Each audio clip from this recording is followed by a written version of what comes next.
은혜 받으실 하나님 말씀 느헤미야 9장 22절에서 26절입니다.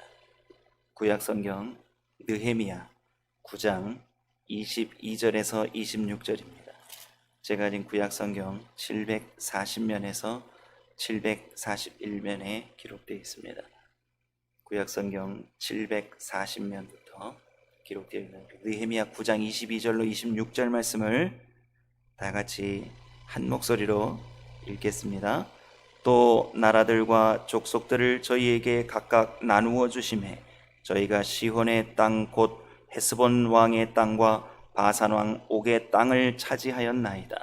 주께서 그 자손을 하늘의 별같이 많게 하시고 전에 그 열조에게 명하사 들어가서 차지하라고 하신 땅으로 인도하여 이르게 하셨으므로 그 자손이 들어가서 땅을 차지하되 주께서 그 땅 가나안 거민으로 저희 앞에 복종케 하실 때에 가나안 사람과 그 왕들과 본토 여러 족속을 저희 손에 붙여 임의로 행하게 하심에 저희가 견고한 성들과 기름진 땅을 취하고 모든 아름다운 물건을 채운 집과 파서 만든 우물과 포도원과 감람원과 허다한 과목을 차지하여 배불리 먹어 살찌고 주의 큰 복을 즐겨 싸우나 저희가 오히려 순종치 아니하고 주를 거역하며 주의 율법을 등 뒤에 두고 주께로 돌아오기를 권면하는 선지자들을 죽여 크게 설만하게 행하였나이다. 아멘. 우리는 계속해서 포로 귀환한 이후에 이스라엘 백성들이 하나님 앞에 회개의 기도를 올려드리는 장면을 계속해서 살펴보고 있습니다. 지난 시간에 이제 금송아지 사건을 통해서 그들이 하나님을 모욕했던 그들의 죄악상을 우리가 보면서 그들이 회개했던 모습을 보았습니다. 그럼에도 불구하고 이렇게 패역하고 하나님 앞에서 하여튼 조금이라도 틈만 나면 어떻게 해서든 자기들의 하나님, 우리가 원하는 하나님, 우리를 위하는 하나님, 우리가 부리는 하나님, 이런 망령된 행실과 그들의 마음 자세가 하나님 앞에서 늘 끊이지 않았었습니다. 참 놀랍죠. 이 정도 됐으면 사람 같으면 사람이 이럴 수가 있나고 돌아서서 버릴 수 있겠죠. 외면할 수 있겠죠. 그런데 하나님께서 오히려 긍휼을 베푸시고 40년 동안 계속해서 먹이시고 옷이 헤어지지 않고 신이 떨어지지 않도록 그들을 보호해 주시고 끝까지 가나안 땅으로 데리고 가십니다. 참 사람의 인격으로는 이렇게 할 수 있을까라는 생각이 듭니다. 그러면서 민수기 23장에 보면 그 왜 모압 왕 발락이 발람 선지자 불러다가 이스라엘 백성 저주하라고 불렀던 장면 기억하실 텐데요. 그가 이 감동이 돼서 저주를 해야 되는데 이게 이스라엘 백성을 복 내리게 해달라는 어떤 그런 찬양의 노래를 그가 막 발락 왕 앞에서 부르는 장면이 있습니다. 그가 민수기 23장 19절에 이런 말씀으로 고백을 했는데 이런 말씀입니다. 하나님은 인생이 아니시니 시건치 않으시고, 시건치라는 말은 원래 원어는 결탄코 거짓말하지 않으신다는 말씀. 인자가 아니시니 후회가 없으시도다. 어찌 그 말씀하신 바를 행치 않으시며 하신 말씀을 실행치 않으시랴. 이런 고백을 발람 선지자가. 하나님은 하나님이시라는 거죠. 인생과 비교할 수 없다라는 겁니다. 하나님께서 우리가 어떤 상황에 있을지라도, 어떤 모습에 어떤 상황에 있을지라도 하나님께서는 신실하신 언약의 약속을 정말 신실하게 이루셨다라는 겁니다. 오늘 22절, 23절이 그렇게 또 고백하면서 시작하는 겁니다. 우리 조상들이 참 이렇게 배은망덕하고 패역되고 목이 곧아서 하나님을 설만하게, 하나님을 막 모욕하는 짓까지 했는데, 그런데도 하나님께서 그 약속을 끝까지 지켜주셨다는 겁니다. 오늘 22절, 23절 말씀을 함께 보겠습니다. 제가 읽겠습니다. 또 나라들과 족속들을 저희에게 각각 나누어 주심에 저희가 시온의 땅 곧 헤스본 왕의 땅과 바산 왕 옥의 땅을 차지하였나이다.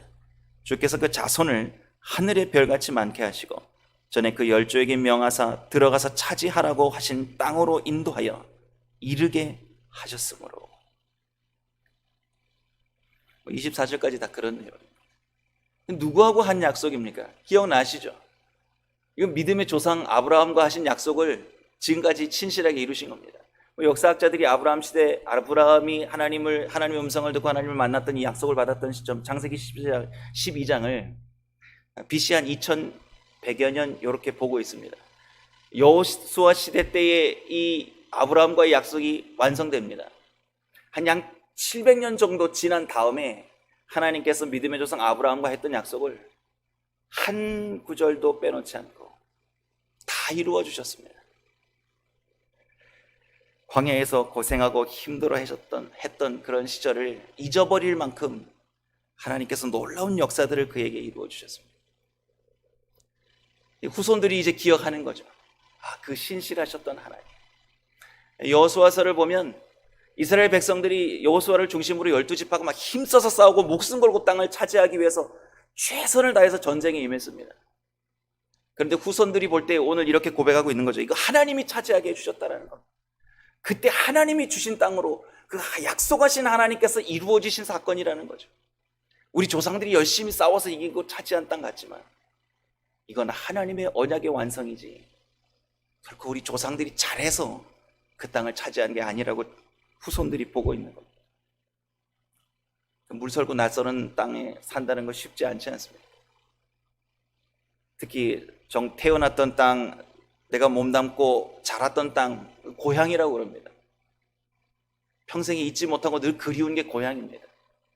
근데 문화가 다르고 언어가 다른 땅에 와가지고 이 생활을 하고 여기에 뿌리를 내리고 산다는 건 참 힘든 것 같습니다. 이민 생활이 그래서 힘든 것 같습니다. 살면서도 마음이 정말 평안하게 이 자리에서 뿌리 내리고 내가 안정이 되었다라는 생각을 하나님이 없이 할 수 있을까? 힘든 것 같습니다. 그렇게 힘들고 힘든 하루하루를 우리가 버텨내고 살아냅니다. 미국 생활이 참 그런 것 같습니다. 하루하루를 열심히 살고 하루하루 수입이 없고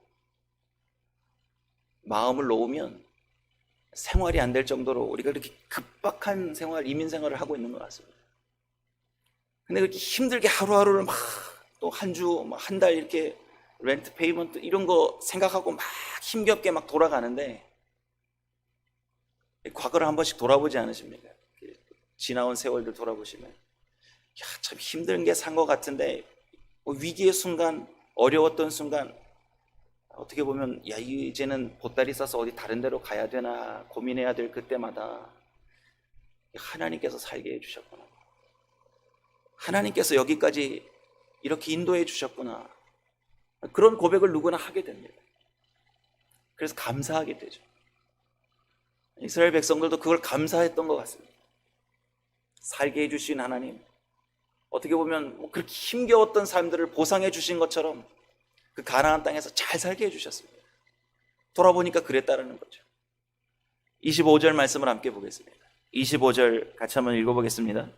저희가 견고한 성들과 기름진 땅을 취하고 모든 아름다운 물건을 채운 집과 파서 만든 우물과 포도원과 감람원과 허다한 과목을 차지하여 배불리 먹고 살찌고 주의 큰 복을 즐겨 싸우나.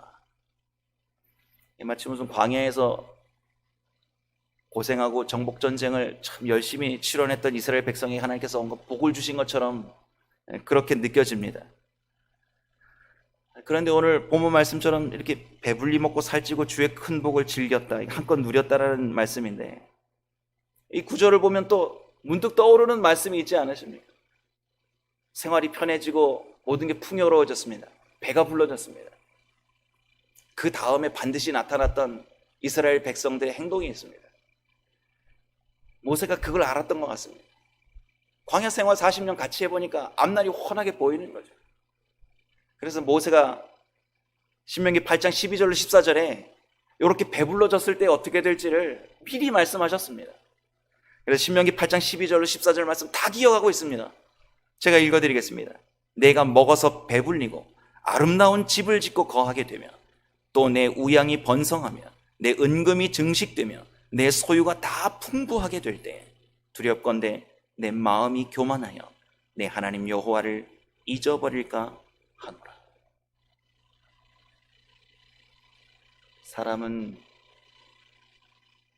자기 힘으로 뭔가 도저히 해결할 수 없는 일을 딱 만나면 자기 한계를 딱 만나는 순간 겸손해집니다. 이 누가 시켜서 그러는 거 아닙니다. 자기 한계를 느끼는 순간 엎드려집니다.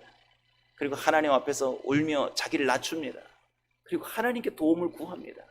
내 능력으로 할 수 없기 때문에 하나님의 도우심을 간절히 바랍니다. 그래서 자기 교만을 그 자리에서 부숴내기 위해서 애쓰고 힘써 눈물을 짓습니다.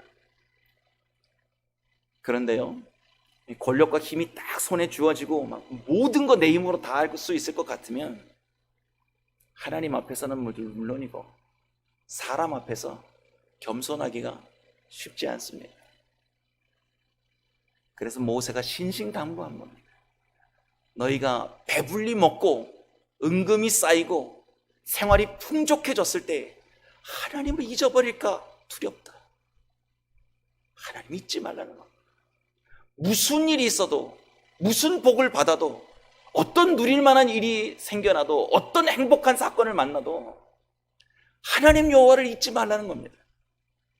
그리고 말씀을 붙잡고 그걸 끝까지 지켜 행할 수 있도록 오히려 더 자신을 쳐서 말씀 앞에 순종하기를 힘쓰라고 누누이 당부합니다. 잘 안 됩니다. 리처드 칼슨이라는 분이 쓴 책이 있는데요, 제목을 들어도 벌써 이렇게 저거 읽어봐야겠다는 생각이 듭니다. 직장인들을 위해서 쓴 책입니다. 직장 생활하는 사람들 한 번쯤 읽어볼 만한 책입니다. 제목이 사소한 것에 목숨 걸지 말랍니다. 영어 제목이랑 똑같은데, 사회생활 하면서 정말 목숨 걸어야 될 일이 따로 있다라는 그런 내용을 이제 이 리처드 칼슨이 책에다 쓴 겁니다. 뭐에 집중해야 되냐, 뭐가 진짜 중요하냐, 그런 내용입니다. 제가 이 책을 보니까 딱 두 가지 정도로 이분이 얘기합니다. 자기 성찰을 하고 자기가 어디로 가고 있는지 늘 돌아보라는 겁니다. 잘 가고 있는지를. 그리고 또 하나 중요한 건 자기 능력 함양, 자기 성찰에만 집중할 게 아니라 또 중요한 게 관계입니다. 사회생활을 행복하게 잘하려면 관계를 잘 하고 살으라는 겁니다. 신뢰를 얻는 관계, 서로에게 믿음을 주고 서로 마음을 터놓을 수 있는 이 긴밀한 관계를 잘 유지할 때 사회생활을 잘 할 수 있다는 겁니다. 아무리 개인의 능력이 뛰어나도 관계가 망가지면 능력을 인정받기가 힘들다라는 겁니다. 제가 생각해 보니까 신앙생활도 마찬가지인 것 같습니다. 오늘 25절을 보면 하나님께서 주신 복들이 참 많습니다. 견고한 성, 기름진 땅, 또 아름다운 물건을 채운 집, 우물과 포도원, 또 과목, 배불리 먹고 살이 찐 상황, 하나님께서 주신 눈에 보이는 복들이 참 많습니다. 근데 정작 중요한 게 빠지고 있는 겁니다. 정말 중요한 걸 이들이 잊어버리는 거죠. 그게 하나님과의 관계입니다. 모든 걸 다 얻어도 하나님과의 관계가 끊어지는 순간, 이 땅에서 사라지고 썩어지는 것들이 사라지면 우리는 껍데기뿐이라는 걸 이스라엘 백성들은 생각지 못한 거죠. 결국 이스라엘 백성들은 땅에서 누리는 것에 눈이 멀어버립니다. 거기 온 마음과 온 신경이 거기에 집중해 버립니다. 그리고 하나님의 말씀을 등지게 됩니다. 26절 말씀을 다 같이 한번 읽어보겠습니다. 함께요. 저희가 오히려 순종치 아니하고 주를 거역하며 주의 율법을 등 뒤에 두고 주께로 돌아오기를 권면하는 선지자들을 죽여 크게 설만게 행하였나이다. 오늘 크게 설만하게 행하였다라는 말씀이 18절에 이어서 오늘 두 번째 또 등장하고 있습니다. 설만이라는, 요즘 잘 안 쓰는 말이지만 무슨 말이라고요? 하나님을 모욕했다라는 겁니다. 이런 행위를 통해서 하나님을 모욕했다라는 겁니다. 감히 신앙인으로서 상상할 수 없는 일들입니다. 이런 하나님을 모욕한다고 우리가 감히 어떻게 그렇게 합니까? 그러나 말씀을 등지고 순종하지 않는 삶이 결국 하나님께로 돌아오라는 음성을 전하는 선지자들도 죽일 수 있게 죽였다라는 걸 오늘 이스라엘 자손들이 고백하고 있는 걸 보면, 이스라엘 백성들, 우리가 이성적인 생각으로는 참 이해할 수 없는 그런 신앙생활을 하고 있는 겁니다. 이해할 수가 없으니까 우리랑 이제 연결이 잘 안 되는 거죠. 성경을 읽어도 나는 안 그런다. 나 같으면 진짜 하나님만 붙잡고 살지, 하나님 복 주셨으면 내가 이웃에게 나누어주고 구워주고 베풀고 살지, 내가 금고에다가 넣어두고 내가 정말 호의호식하면서 내 자식한테다가 이거 다 물려주기 위해서 내가 정말 열심히 모아가지고 내가 자식들 잘 먹게 잘 살게 해주기 위해서 내가 이거 안 한다. 자신 있으신가요? 정말 자신 있으세요?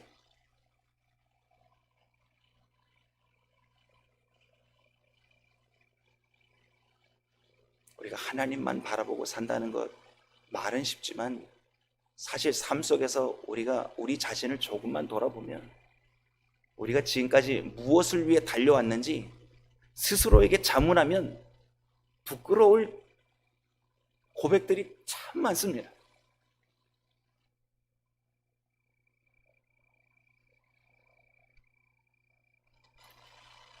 우리가 말씀을 대하는 자세나 태도가 삐뚤어지거나 자기중심적으로 변질되기 시작하면 걷잡을 수 없이 우리는 하나님께서 원하시는 반대 방향으로 갈 수 있습니다. 오늘 말씀을 보면 순종치 아니했을 뿐만 아니라 주를 거역하며 주의 율법을 등 뒤에 뒀다고 해요. 등 뒤에 말씀을 뒀다. 이 말씀을 등지고 살았다라는 겁니다. 말씀의 방향과 상관없이 반대 방향으로 삶이 흘러가고 있다는 겁니다. 영적이고 신령한 삶을 사모하고 거기에 마음과 뜻을 드리는 것보다 이 땅에서 우리가 살기 위한 목적을 위해서 우리가 훨씬 많은 것들을 투자하고 거기에 생각을 두고 마음을 두고 달려갔던 일들이 훨씬 더 열심이었다는 걸 이 말씀을 보면서 우리가 깨달아야 됩니다. 그래서 오늘 본문 말씀은 마지막 결론을 이렇게 이어가야 됩니다. 우리가 말씀을 대하는 자세와 태도를 바르게 설정하지 않으면 우리도 이렇게 갈 수 있다는 겁니다. 많은 구절을 살펴봐야 되지만 오늘 시편 1편 말씀 우리가 모두가 잘 알고 외우고 있는 그 말씀을 통해서 우리가 말씀을 대하는 자세, 말씀을 받들고 사는 태도에 대해서 오늘 좀 은혜를 나누려고 합니다. 시편 1편 말씀을 다 외우실 겁니다. 어떻게 시작하죠? 복 있는 사람은 이렇게 시작합니다. 복 있는 사람은 악인의 꾀를 쫓지 아니하며 죄인의 길에 서리지 아니하며 오만한 자의 자리에 앉지 아니하며 이러고 2절에 가면 뭐라고 기록되어 있죠? 오직 여호와의 율법을 즐거워하여 그 율법을 주야로 묵상하는 자로다. 복 있는 사람이 말씀을 대하는 태도는 이런 겁니다. 하나님의 사람, 은혜 받은 사람, 하나님의 말씀을 주야로 묵상하는 삶을 사는 사람, 이게 복 있는 사람의 출발점이요 적극적인 자세라는 겁니다. 그럼 이 말씀이 우리에게 주는 깊이 있는 은혜가 또 있습니다. 말씀을 주야로 묵상한다라는 말씀 가운데 묵상이라는 단어가 이렇게 눈 감고 가만히 있는 게 아닙니다. 원래 이 묵상한다는 예흑해라는 말은 중얼중얼 거린다는 말입니다. 말씀을 계속 암송하고 입으로 고백하면서 중얼거린다라는 그런 의미가 있는 단어가 묵상, 예흑해라는 말입니다. 예흑해. 이게 예흑해라는 말이 어디서 왔는지 어원을 찾아가 보면 말씀을 묵상하고 사는 삶이 어떤 삶이라는 거 우리가 마음에 확 다가올 수 있도록 마음에 새길 수 있습니다. 이 묵상한다라는 단어가 어디서 왔냐면 사자가 사냥감을 보고 최선을 다해서 달려가가지고 사냥감을 탁 잡은 다음에 먹잇감을 발 아래다가 탁 움켜쥐고 앉아서 그걸 먹겠다고 숨을 헐떡이면서 흐르렁 거리는 그 모습에서 온 단어가 묵상이라는 단어입니다. 그러니까 말씀을 딱 우리가 대하고 읽었을 때에 이 말씀을 우리가 읽으면서 그냥 좋은 말씀이다, 은혜된다라고 넘어갈 게 아니라 오늘 이 말씀을 내가 영의 양식, 신앙의 양식으로 삼아서 내가 먹어서 이걸 내 영의 양식으로 삼지 않으면 내가 죽는다라는 결단이 있어야 된다는 거죠. 말씀을 대하는 태도가 우리의 마음 깊숙이로부터 간절함이 있고 이 말씀을 놓지 않겠다라는, 빼앗기지 않겠다라는 결단이 있게 말씀을 대해야 된다는 거예요. 오늘 이 말씀을 오랜 기간 좀 기억해 주셨으면 좋겠습니다. 계속해서 우리가 좀 무거운 주제를 다루고 있습니다. 계속해서 우리 이스라엘 백성들의 회개의 기도를 살펴보고 있습니다.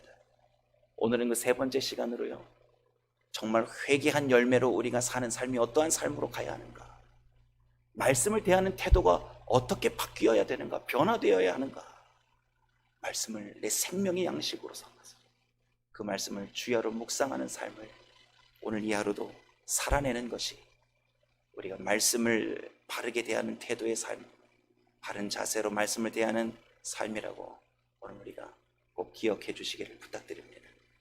기도하겠습니다. 하나님, 우리가 세상에 너무 열심을 내다 보니 세상의 눈이 멀어 말씀을 등 뒤에 두고 살 때가 있었음을 고백합니다. 오늘 이 말씀을 교훈 삼아 우리가 하나님의 말씀을 대하는 데의 자세를 바르게 설정하고 바른 태도로 말씀을 붙잡고 살게 해 주시옵소서. 말씀을 주야로 묵상하면서 말씀대로 살아드리기 위해서 몸부림치며 이 말씀을 내 영의 양식으로 삼아 이 말씀이 없으면 내가 죽고 못 산다라는 간절함을 가지고 우리 말씀을 살아내는 이 하루가 되도록 주께서 은혜와 말씀으로 덧입혀 주시옵소서. 예수님의 이름으로 기도드립니다. 아멘.